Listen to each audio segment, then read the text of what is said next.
When you're speaking of changing the perspective, what you have been discussing with your clients and also in your work, do you think the artist can play a special role in this?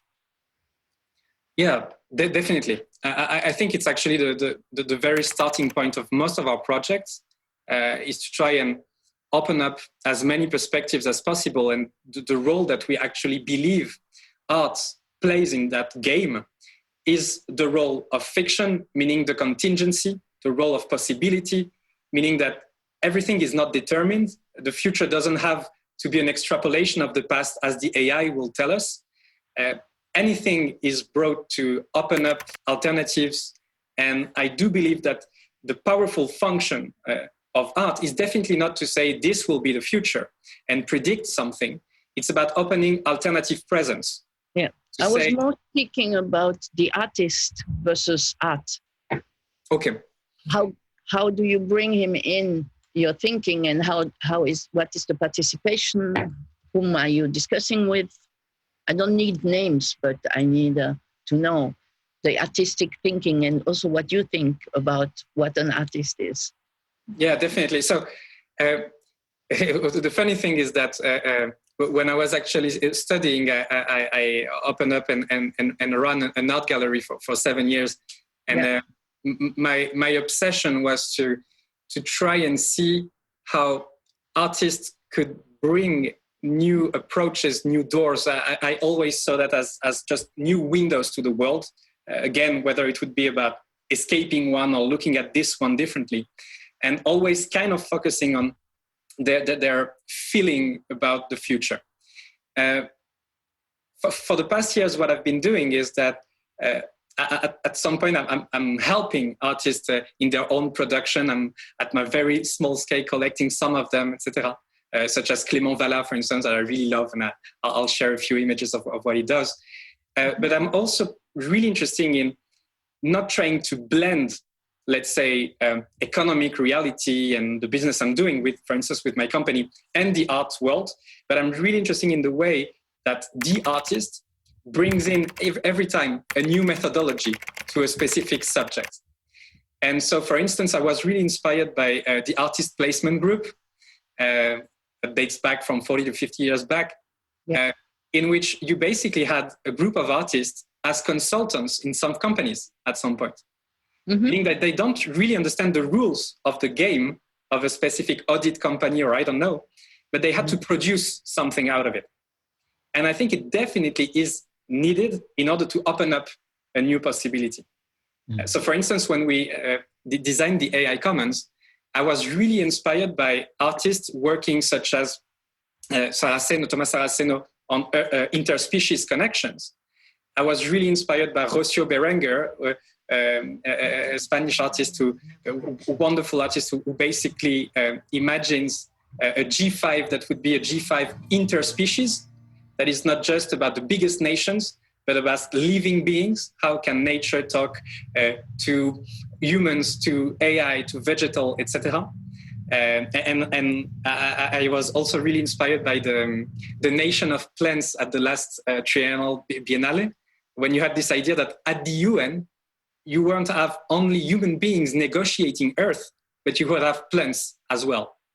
And this was really interesting to me because at some point I felt, wow, what we're doing with the AI Commons, shooting for AI for all, is really the next big thing. And then I was challenged. I was like, what is actually a commons that is just about human beings? Is it really a commons? And then we went to work together with a friend of mine that is part artist, part blockchain star, that is Primavera de Filippi, working at doing research at CNRS and Harvard, working on a project that is called Cécile, that is trying to build a blockchain negotiation field for nature to negotiate with humans, specific fields in which humans said, this is my property. So this is how I'm trying to work on it, not just starting from the artist, but really having an overall discussion every time, because it challenges me in the end, in every project that we are trying to build. Can I ask you a question following up a little bit from what you just said, but a little bit kind of like rethreading some of it, because it comes quite vividly to me, like the question of education in the whole line of thought. And a lot of what you described has a certain connection to education, or to educating, to learning, to continue kind of like advancing our thinking. How do you see this kind of like intersection of education and all this kind of like different systematic shifts that you've also described in some ways, from the digital to AI to commons to understanding nature, like empowering nature, empowering natural world to be part of our thinking, and also from the point of view that you are involved with educational institutions too, which you probably see a lot of like possibilities, but also a lot of like, limitations too, I guess. Yes, definitely. I think it's in the end, the backbone of what I'm trying to do is to try and learn and then share. But so I'm actually, yes, teaching at LIENS and at HEC on subjects that are always about the future, whether it be the future of economics, etc. What I see and what I fear is that we tended to define ourselves as the tech age, right? We also defined it the new economy the past few years as an economy that would be digital, right? And so in most cases, what I see is that the panic in which the disruption, or so-called disruption, puts us is that everyone basically wanted to become an AI scientist, a data scientist, and just become part of the overall machine process. And to me, this is terrible. Obviously, on the one hand, you definitely need to understand the way part of the production of the world is being made. And definitely today, it also runs through code and coding and programming, etc. Mm-hmm. So definitely the new languages of today, such as Python, etc., needs to be understood. It doesn't mean that we human beings need to all become builders, need to all become coders. Because in the end, what we're seeing today with AI is that AI can program itself at some point, that some of what we've thought would be very difficult in the past 10 years, such as building a website, is now as easy as building a Lego, right?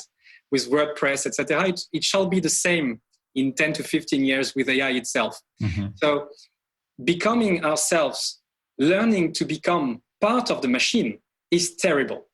What I think is that we should definitely understand it in order to make sure the way we design it is useful for everyone and everything. But the problem is that we tend to focus so much on the tech narrative that we want to become technologists. But a good technologist tomorrow is someone that does philosophy, is someone that brings back humanities in the game. And obviously, I think arts has a big role to play in education, especially for kids. For the exact reason we've been saying in the past minutes, is that in the world of emergency and possibilities, in this huge paradox that we are facing, that we might be in the last century, the century that had so many progress, but at the same time we are like a kind of Charles Dickens' view at the beginning of Le Comte de Ville, saying it was the best of time, it was the worst of times, right? Like we are facing extinction, and with AI, people will tell you we are facing abundance. So in order to grasp some of these opportunities, to solve some of this challenge, you need to open up new realities, new possibilities, and then bring back humanities in the game. Yeah. So it's not just about tech, definitely. And then the last trap that I see, and to me it was actually something that I think I was really wrong about maybe in the past. I myself, I've always tried to combine many disciplines together. At some point when I finished École Supérieure, I was like, should I do a PhD? And I was like, I don't know which one to take, right? I've done history of arts, philosophy, economics. Like, I don't know really. I'm trying to grasp a bit of everything, but I love to combine it. But the trap there would be to just try to be interdisciplinary. And the problem to me with interdisciplinarity is that it's a new, smaller discipline. Meaning that when you combine those two spheres of economics and psychology, you are building psychology economics and economics psychology.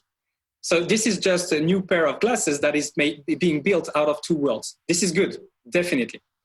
But I'm not sure it's the only way through. Joito from MIT Media Lab says something beautiful. He says, instead of interdisciplinarity, we should shoot for anti-disciplinarity. What would be something in which you avoid the specific rules from which you basically come from, the typical rules of your science, etc., in order not to just combine spheres altogether, but to explore what's in between them. And in the process of exploring, you will find the tools and you will maybe build them. So to me, I'd say it's an interesting trap of technology and the trap of interdisciplinarity. Absolutely. Do you believe the scientists are communicating in a language that is their specialty? And what do you also think about transversality in knowledge or in specialties? Yes, I think if I can make almost a caricature, I'd say that if you travel back to the world of Leonardo da Vinci, like 5 centuries ago, you'd say that he might be able to grasp the complexity of his world because he was able to basically learn, manage, and talk every kind of discipline, right? From anatomy, astronomy, to arts, etc. Maybe from this capacity of having a general intelligence, able to adapt to a field of knowledge, he was able to connect those fields of knowledge together in order either to solve some issues that would need the two lenses, either to create something new by observing the flying birds, etc., etc. What I fear is that since then, the world, by opening up itself, by progressing, if it always means something, by connecting itself to so many other perspectives, got too complex for anyone to approach it. And in a way, we went from this ideal of general intelligence, of being able to grasp the complexity of our world, to the world of experts, to a world in which you have to master a subdivision of a subdiscipline in order to bring something new. When you look at the way PhDs, etc., are designed today, most of them are about making you the top experts of something that you might be even building yourself. Meaning that in the end, even we're not talking about Leonardo da Vinci, who was able to talk arts, humanities, and science together. Is that among the arts, among the science, among the humanities, we don't talk the same language anymore. Exactly. And I see it every time. I'm lucky to teach at École Normale Supérieure. That is, to me, one of the most inspiring place in the world. You open up a door and you have like the top world experts in quantum physics, and then you talk like ancient Spanish, etc. Like you have all of the literature, all of the science and literature together in the same building. It's just beautiful. But what I see is that it's really difficult for us to communicate in the corridor. And I don't mean that this is not a progress. It means that exactly as Pascal put it, Blaise Pascal, the more you know, the more you don't know in the end. And you're creating unknowns as much as you are building new knowledge. But the truth is that we are undervaluating general intelligence. People that would definitely not be experts, but that could learn an Esperanto of at least science and humanities, I don't know. And my belief is that AI could help us. Why? Because the very purpose of AI, where it's actually really accurate, is on expert systems. Being able to grasp a field of vertical knowledge, synthesize it, for you to understand better the world we are living in. And with the amount of data we are surrounded with, it's unthinkable to imagine a new Leonardo da Vinci without AI. That's my belief. In order not for AI to gain general intelligence, but for us to regain general intelligence, we need AI. That's my belief.